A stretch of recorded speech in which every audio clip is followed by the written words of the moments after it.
Goria products, more than it shows. Hey guys, how's everything? This is the protagonist of our video in this issue, anaerobic adhesive for flange sealing, for thread sealing, and sealing for the pipe thread. Each model has a different viscosity, which can be selected according to the bonding object.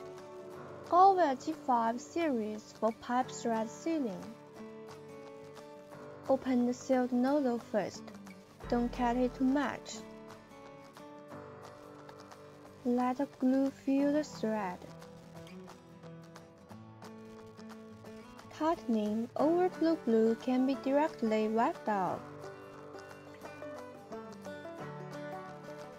Waiting for curing.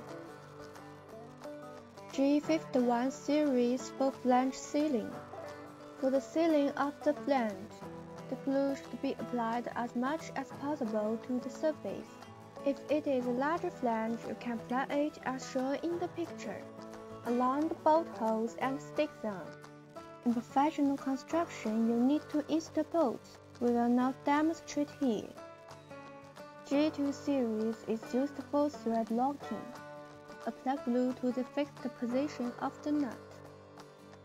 Screw on the nut. The spilled glue will not solidify, just wipe it off. When applying D-type lock, the front section also needs to be coated with glue.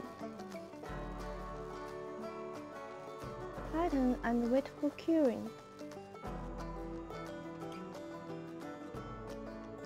After fully curing, let's see the effect. The bonding is very firm. It can be unscrewed with bare hands. It should be noted that it must be completely cured before it can be put into use, especially for high-pressure pumps, gas pipelines, etc., where the sealing requirements are very high. Why are the anaerobic adhesive bottles not full? Because the oxygen in the reserved space is to prevent the glue from curing. Thanks for watching. The next video will be more wonderful. Goria PU4